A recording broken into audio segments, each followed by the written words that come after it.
So, the Doctor has faced one of his most dangerous foes yet, and still, the most perilous is yet to come. It starts pretty simple enough, with the Doctor and Donna on a Asian-inspired planet, seeing the sights. Then Donna meets a fortune teller who is insistent on reading Donna's palms. But when she gets Donna inside the tent, she insists on talking about Donna's past and how one event changed everything for her. And asks the question, what if you can change this one little thing?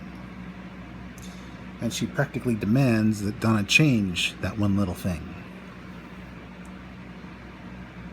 And at the same time, something latches onto her back.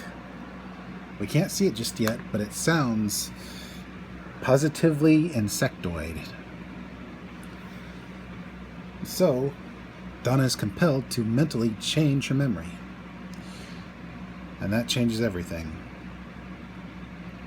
Instead of turning left to go to her temp job, she turns right to become a secretary at some other place. And bam. She's no longer traveling with the Doctor. She's getting promoted from a lower secretary position to a much higher one. And while she and her friends are celebrating, one of her friends seems to notice there's something on her back, but she can't quite figure out what it is. Meanwhile, the Arachnos spaceship starts blasting everyone because it's that Christmas Eve. And eventually, at the behest of Mr. Saxon,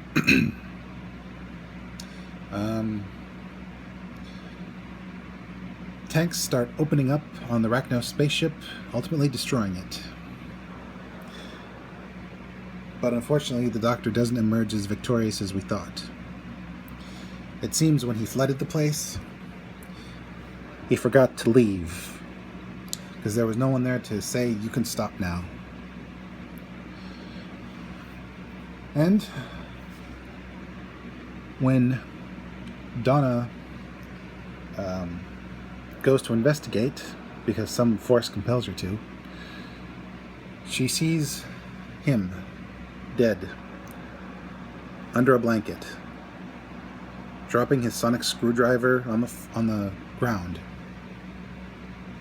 I was going to say floor, but they're outside. And with that, the Doctor was dead. But that's not it. With the Thames drained, with the Thames drained, Donna's employer is forced to cut her loose because he's losing money. All his business was on the other side of the river. But her righteous indignation will have to wait, because something's happening outside. The hospital where Martha Jones is learning to be a doctor, it gets taken to the moon. Eventually it comes back, but with only one man still alive, Martha having given her last breath to him so he could survive. And unfortunately, she wasn't the only one who died. Sarah Jane Smith perished as well.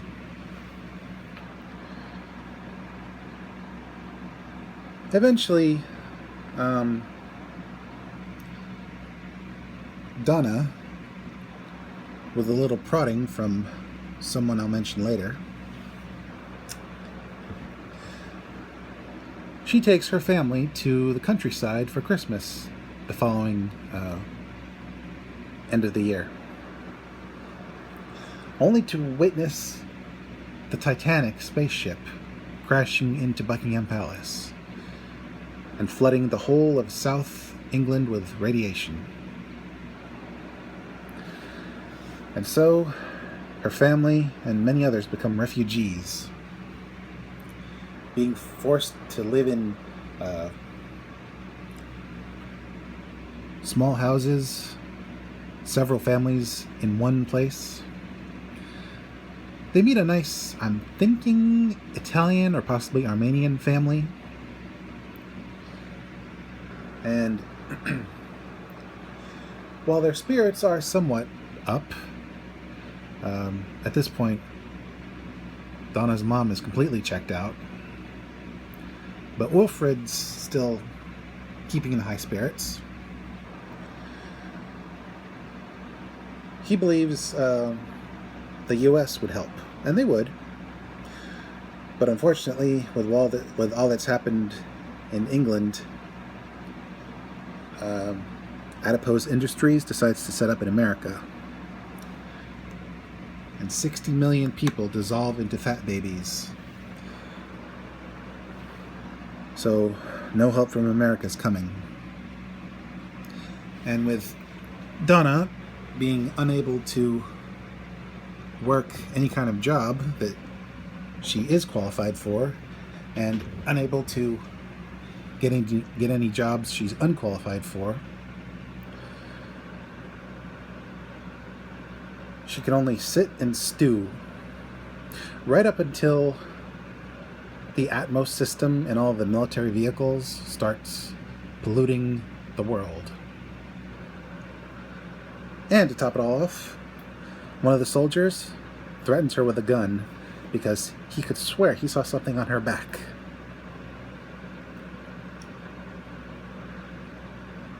Eventually, Donna witnesses the Atmos pollutants getting burned out of the atmosphere, and the Sontaran spaceship controlling it all getting destroyed.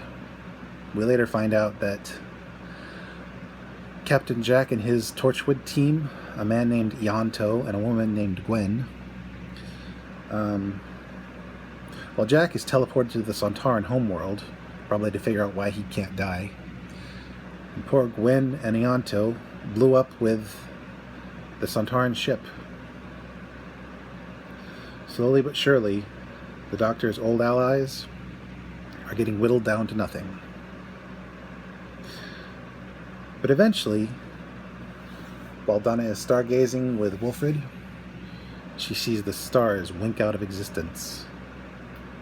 The darkness is encroaching, as if the end of the universe is coming forward, or coming back. Meanwhile, Harold Saxon, aka the Master, is nowhere to be seen. He's not even mentioned. Weird. Maybe he figured out a way to get the TARDIS going somewhere else and scarpered. Who knows? But once the stars wink out, Donna realizes it's time. See, over the course of the story, Rose has been making appearances, talking in riddles. She's the one who helped get Donna and her family out of London. And tells Donna that when the time is right, to contact her. And Donna does. As it turns out, Donna has managed to use a dimension cannon to get back to her home dimension. And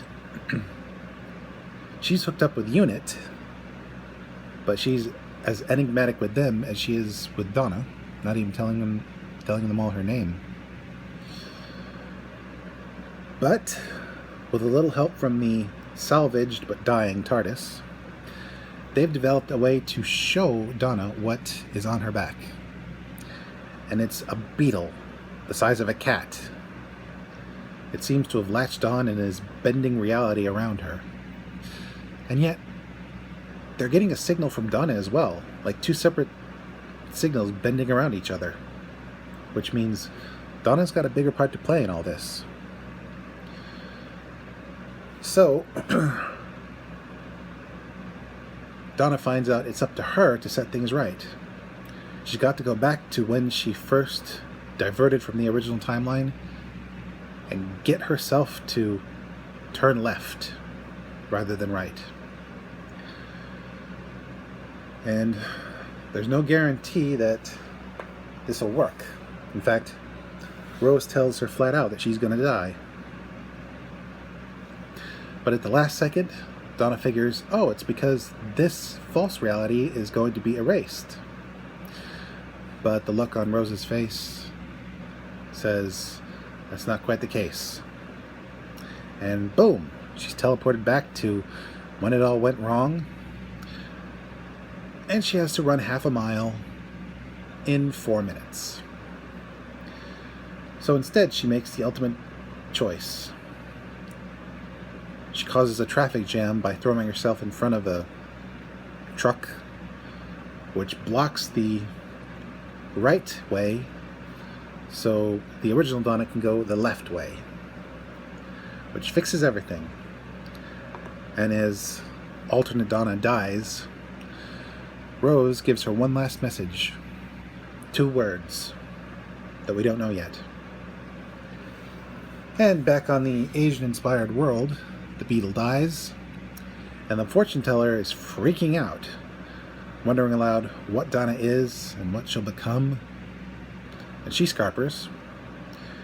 And the doctor reveals that the beetle is similar to the weeping angels, but instead of sending you back in time and making you live to death, it causes an alternate reality and feeds off that energy. Normally, history has changed in little insignificant ways, but with Donna, she generated a whole alternate timeline. And then, after inquiring about who the mystery woman is, Donna tells the doctor that she was blonde, and the 2-word message, bad wolf. And this triggers him seeing the message bad wolf everywhere, even on the TARDIS. And inside, it's red like it was when it was the Paradox engine. And the cloister bell, which I stupidly forgot to mention, was first heard in the last Tom Baker serial, signifying the you-know-what has hit the fan.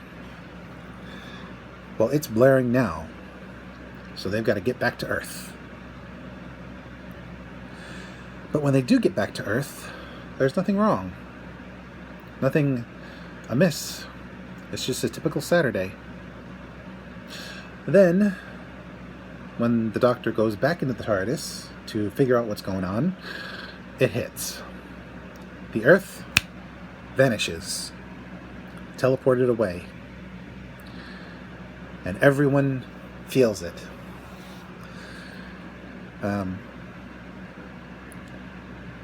Jack, Ianto, and Gwen over at Torchwood. Martha at Unit's New York headquarters. And even Sarah Jane Smith and her son and their sentient computer, Mr. Smith. Which I will talk about if I ever get to review the Sarah Jane Adventures and Torchwood. Which I hopefully will eventually. But for now, seems the 3 franchises have converged.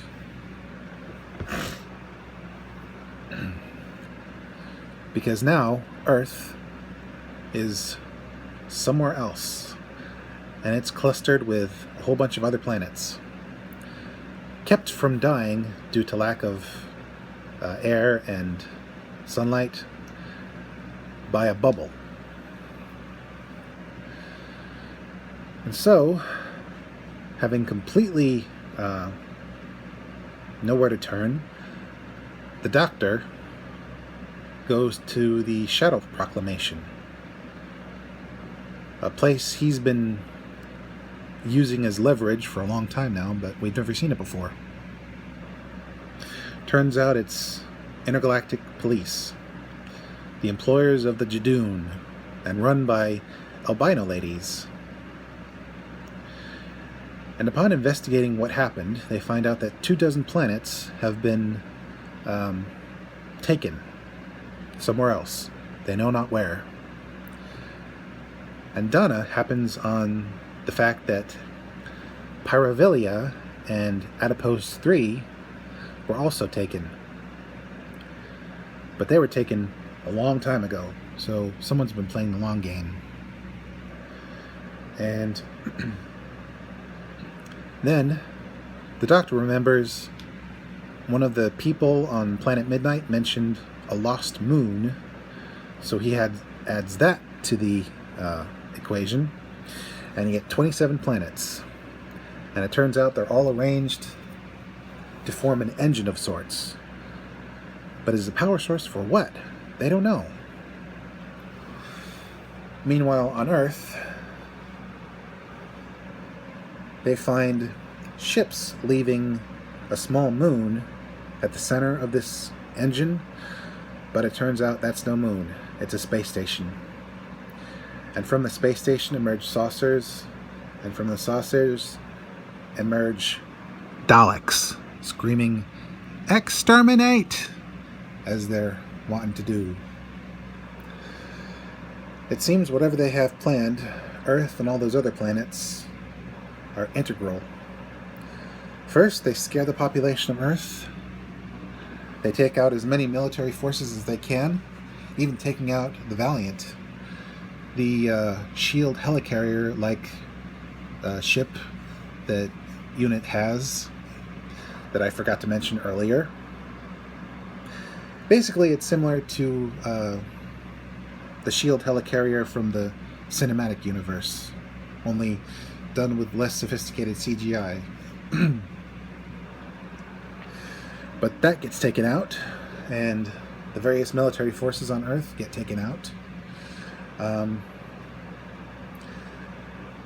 And Martha gets pressed into taking an experimental teleport device that was salvaged from the Sontarans, and taking something called the Osterhagen key, and evacuating UNIT's New York office, while everyone dies fighting the Daleks.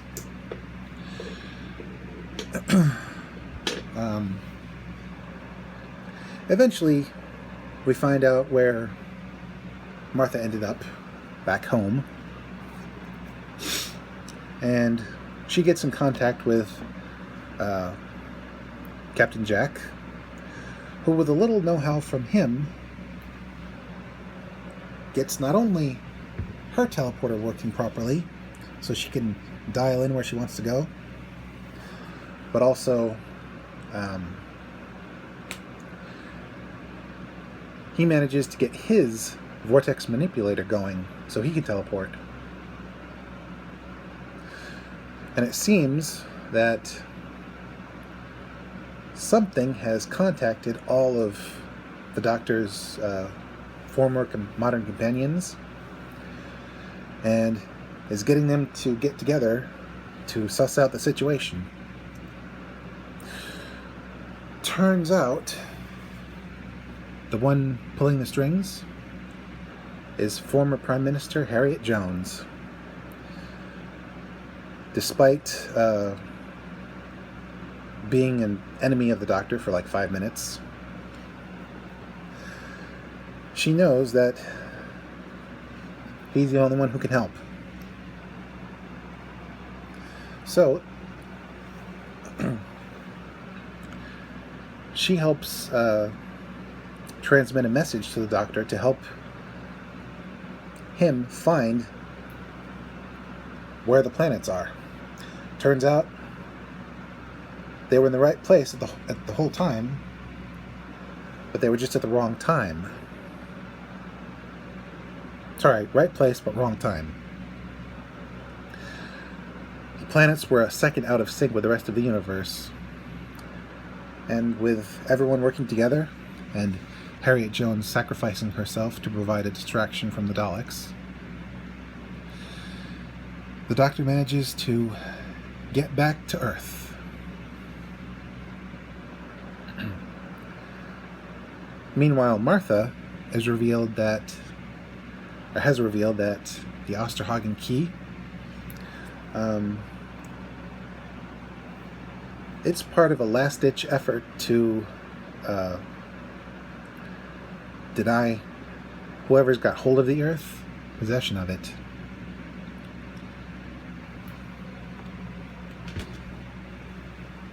But before she can do anything, the Daleks find out where all the other allies are. One of them storms Torchwood, and 3 of them threaten Sarah Jane Smith when she goes to try and find the Doctor. And it looks like it's curtains. But then Mickey and Jackie show up, teleporting in with some big guns to fight off the Daleks, threatening Sarah Jane. And when Wilfred tries to blind one with a paintball gun, good plan, but unfortunately one the Daleks have adapted for. The Dalek is unfazed and plans to exterminate them. Wilfred and his daughter, Mrs. Noble. Rose teleports in and blasts the Dalek threatening them, and with the help of their computer, without a webcam so she can't communicate, she sees all of the Doctor's other companions working together.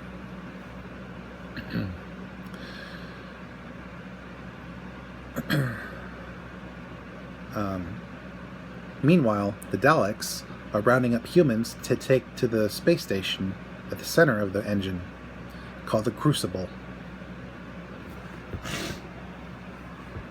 Excuse me. So Sarah Jane, Jackie, and Mickey allow themselves to be taken prisoner so they can maybe work from the inside. And we see what happens when the Daleks are disobeyed. A family resists, even throwing a brick at one Dalek. And when they retreat inside their house, the Daleks just blow it up with them inside. Horrible. And we find out how these Daleks have come into being and how they're so powerful. It seems Khan, the last of the cult of Skaro, was somehow able to temporal shift into the time-locked Time War and save Davros, who perished early on when his ship was swallowed by something called the Nightmare Child. But instead of dying, he gets saved and uses bits of himself to create new Daleks. As pure a Dalek race as he can get, because that's pure grade A Khalid DNA, the original stuff. Only the Daleks just keep him around and humor him as their pretend leader in order to keep him safe in case they need more cells. The true power is the Supreme. One I've shown in my previous reviews, the red and gold Dalek with extra things on his neck. My favorite kind of Dalek Supreme, actually.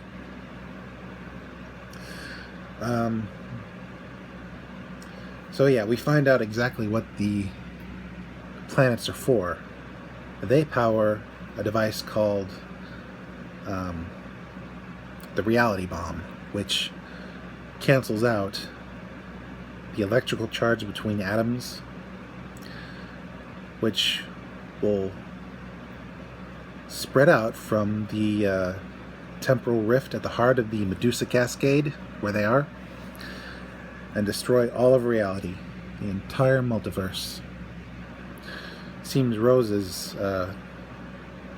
dimension was running a little faster, so she saw this coming. And so,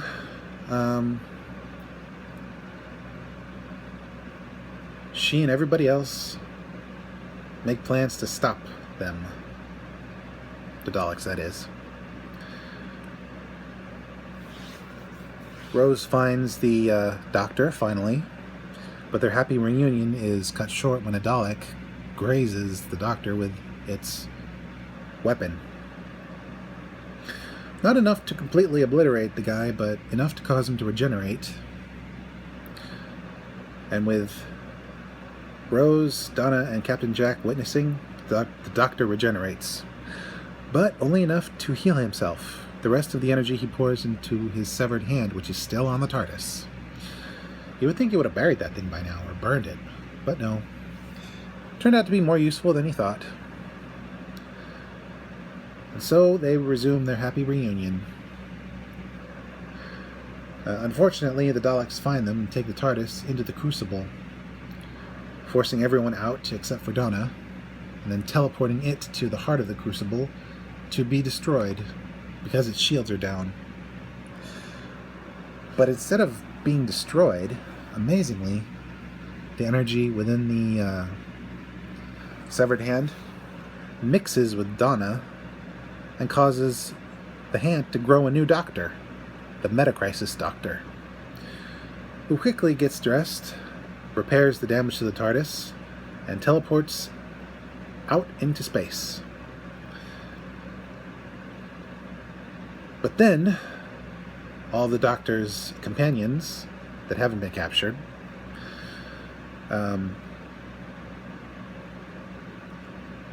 they show their hand.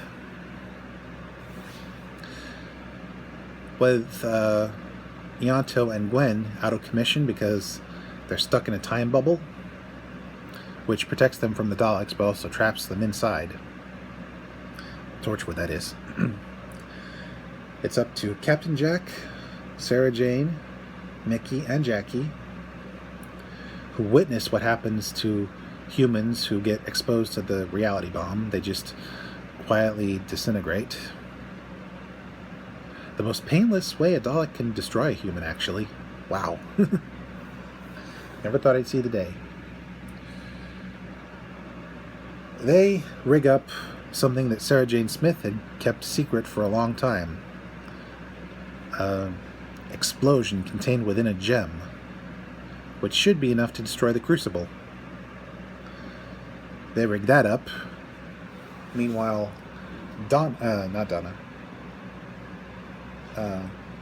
Martha hooks up with other unit personnel around the world and prepares to activate the Osterhagen key, which would trigger strategically placed nukes to crack the planet apart, denying the Daleks their intact engine. Although what's to stop them from just getting another planet? They could take New Earth, because it's similar enough.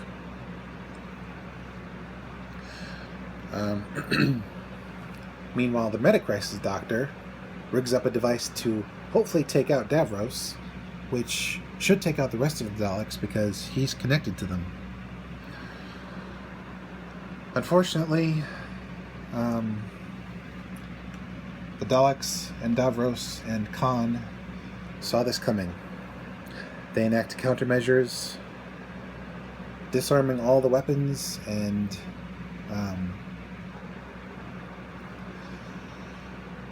teleporting them all to the Crucible.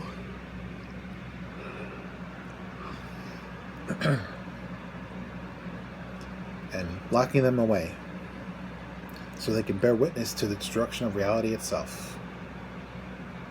Even when the TARDIS shows up and the Metacrisis Doctor shows up with his weapon, Davros, whose hand was repaired with metal bits and re-equipped with a zapper, He zaps the Metacrisis doctor, but good. Has the Daleks blow up the weapon without it being fired even once. And even Donna gets zapped. And so, Davros wins. The reality bomb is detonated, and everything save the Daleks is gone. Except for the fact that now Donna is somehow able to operate the Dalek machinery, canceling the reality bomb, disabling the Dalek weapons, even causing Davros' zapper to backfire. Not enough to destroy his hand, but enough to send him a message.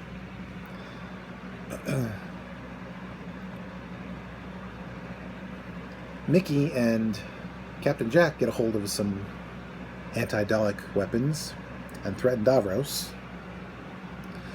And we find out exactly what happened to Donna. When she put some of herself into the Doctor's severed hand to make him half human, half Time Lord, much like Paul McGann's Doctor, he must have sensed that this was coming, and the Master must have misinterpreted what he saw in the Doctor's eyes. Turns out, Donna was also made part human, part Time Lord, with all his knowledge, but her unique perspective and imagination. And so, the three Doctors proceed to mess around with Davros and the Daleks, and use their systems to teleport all the planets back to where and when they are supposed to be. But when Earth is the only planet left, the Dalek Supreme manages to get a shot off to disable the device, enough to prevent the Earth from getting teleported. And then it's promptly taken out by Captain Jack.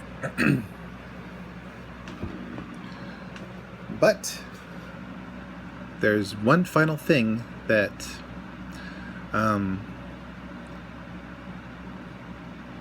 they're able to do to get Earth home. But first, we find out who's been really pulling the strings the whole time. Khan. Somehow getting through the time lock into the Time War caused him to lose his mind, because he saw everything. What was, what is, what will be. He saw what the Daleks were going to become. And he said, "No more." So, he helped prevent what was going to happen, because it was too much even for him.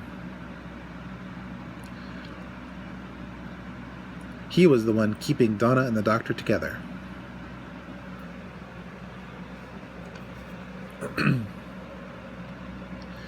Meanwhile, he also tells the Metacrisis Doctor that there was something more he had to do. And that was cause a backfire in their power systems to destroy all the Daleks once and for all. Only this time, it's all the remaining Daleks. The whole Dalek race. No longer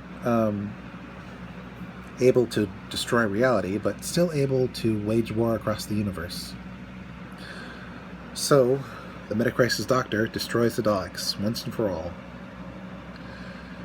Much to the proper Doctor's chagrin.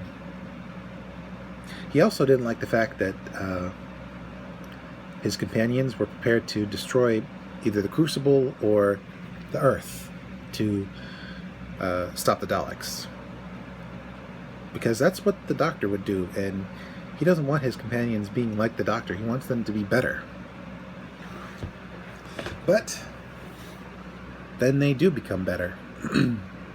Because after Davros curses the Doctor's name, even though he's willing to help Davros get to safety, and refuses any help, The Doctor and his companions all operate the TARDIS together using a gravity tether thrown around the Earth with a little help from Mr. Smith and K9 and Team Torchwood. They tow the Earth back to its original position. And so the day is saved. But while Mickey decides that now that his alternate reality grandma has passed away peacefully, having lived out her days in a mansion, it's time for him to return to his reality. Maybe join Torchwood. Maybe Martha could join Torchwood.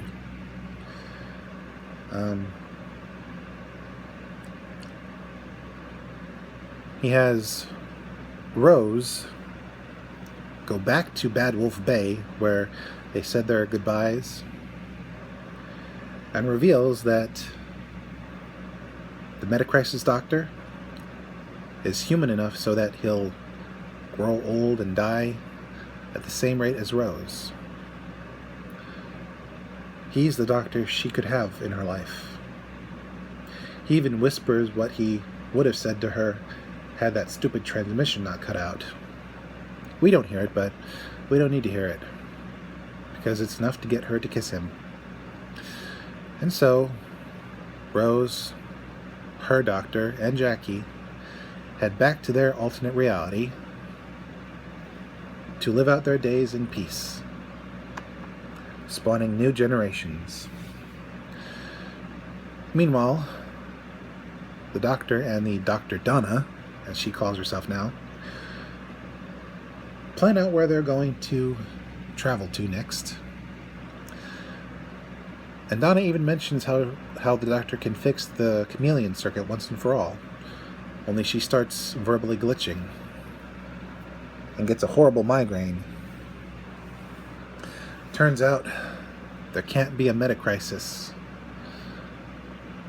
That's why he sent the other Doctor away, and why Donna is starting to burn up. All that knowledge in her head, a human brain can't handle it. Our thinking meat is just too underdeveloped.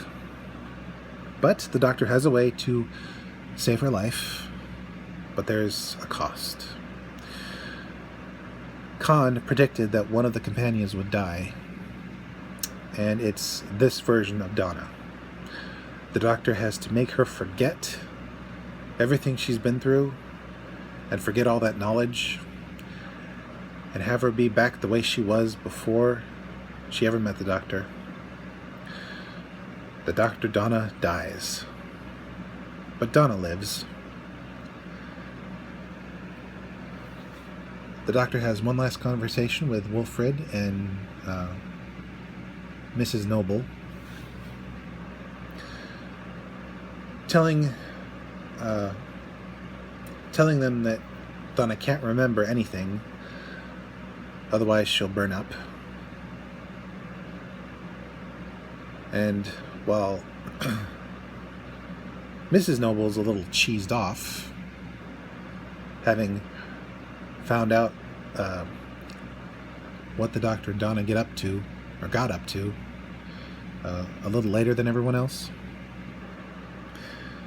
Wilfred gives the Doctor a proper goodbye, promising to watch for the TARDIS and think of him, even giving a bit of a salute. And with that, the adventures of the Doctor and Donna come to an end. The universe is safe, and people in the past and the future and distant worlds breathe a sigh of relief, thanks to a secretary who was good with numbers,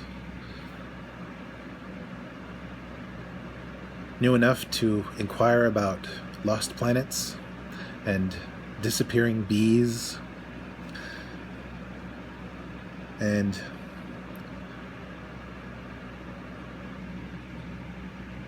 she has to live her life knowing she, for one shining moment, was the most important woman in the galaxy. The universe, really.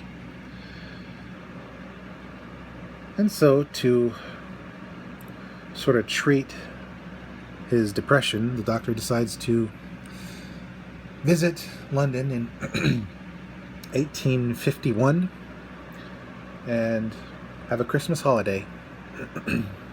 Unfortunately, there's no rest for the Doctor because someone calls for him. But when he comes, this black lady, whose name we learn is Rosita, is like, "Who the heck are you?" And he's like, "I'm the Doctor." And she's like, "No, you're not."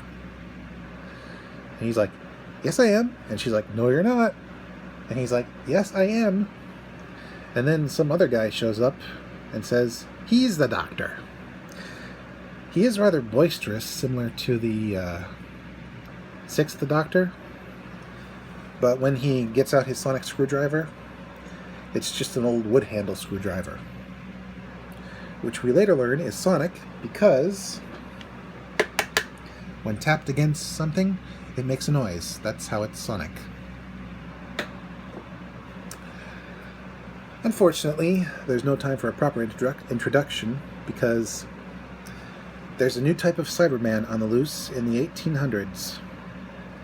It's got a furry body, the brain of a domestic animal, and a face and hands made of copper, but there's no mistaking this creature is of cyber design. We later learn it's called a cyber shade.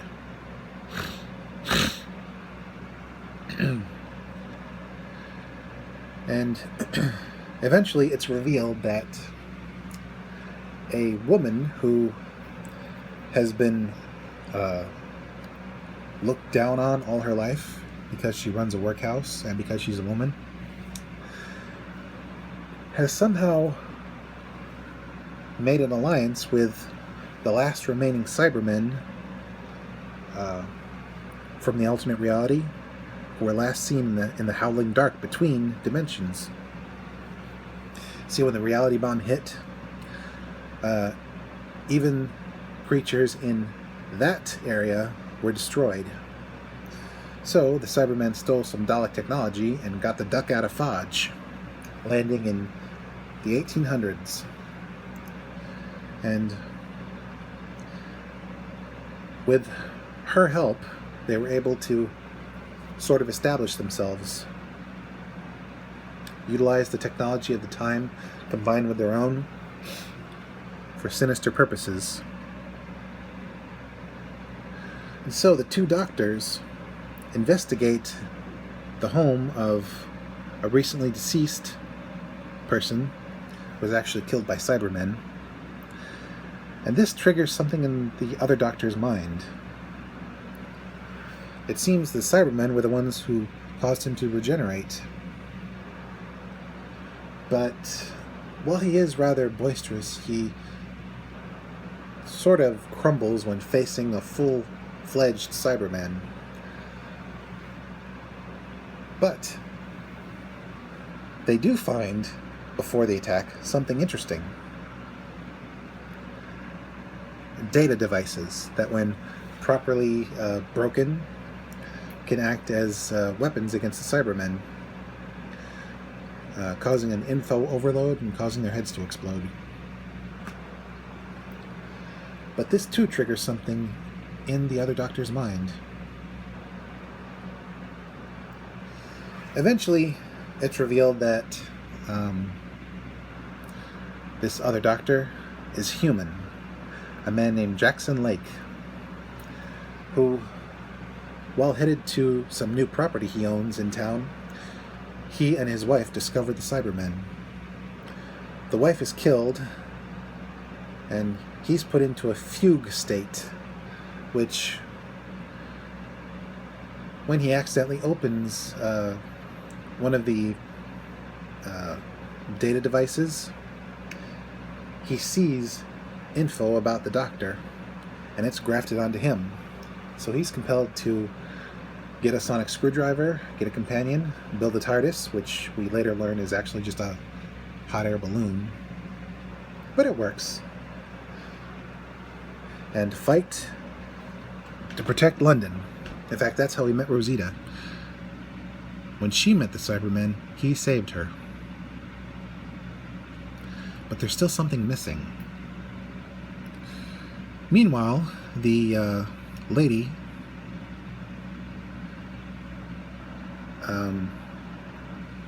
kills all the important men in town while they attend the funeral of the first one that was killed. Except for a handful that are partially cyber converted, because they have access to children.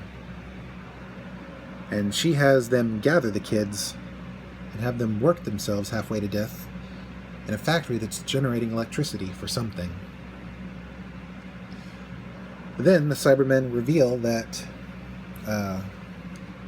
her unique mind is what's going to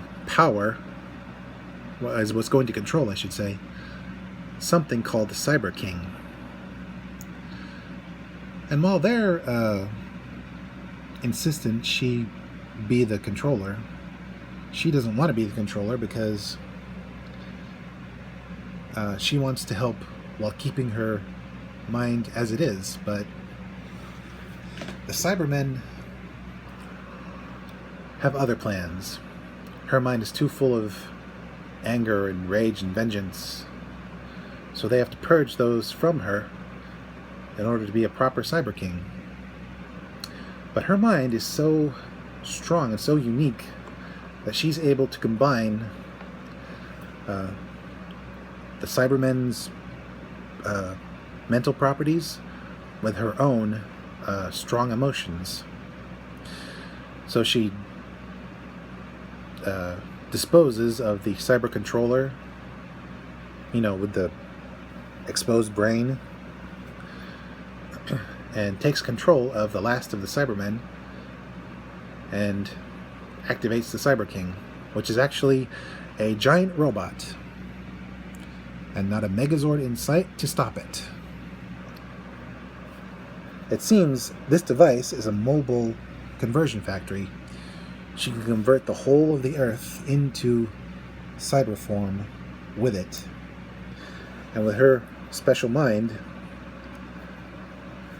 she'll breed new, far more dangerous Cybermen than have ever existed. Ones that aren't simply emotionless zombies, but rather passionate creatures, more in keeping with the Daleks.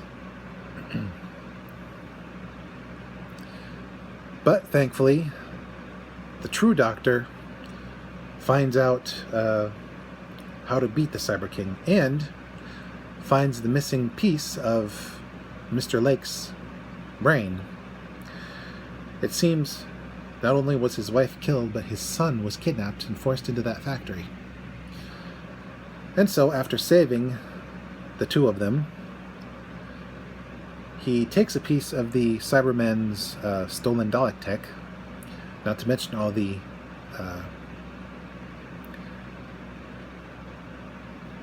data devices, and goes up in the TARDIS balloon to try to give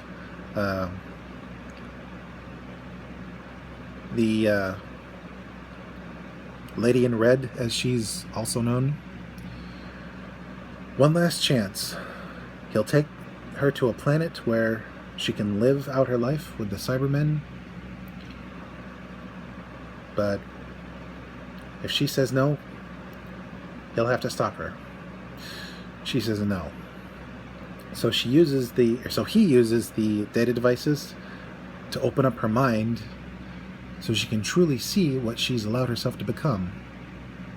And that is enough mental stress to cause her and the last of the alternate reality Cyber King, or Cyber men and the Cyber Shades, to disintegrate. She should have taken the deal. Unfortunately, without the Cyber King at its heart, the robot starts to collapse, threatening to crush London. Luckily, the Doctor is able to use the captured Dalek tech to teleport the wreckage into the time vortex to be harmlessly disintegrated. And after the day is saved, and the Doctor shows Mr. Lake the true TARDIS, which kind of causes him to freak out a little bit, he decides to take Lake up on his offer for Christmas dinner, or in this case, Christmas breakfast. And with that, another leg of the Doctor's journey comes to an end. When next we meet, the Doctor is on his own more and more, and some prophecies come to light.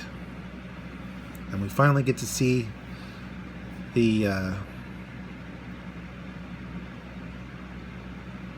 horrors of the Time War. Until then, this is Mr. J signing out and reminding you, anyone can be the Doctor so long as they do what's right. And never use the Osterhagen key. Allons-y.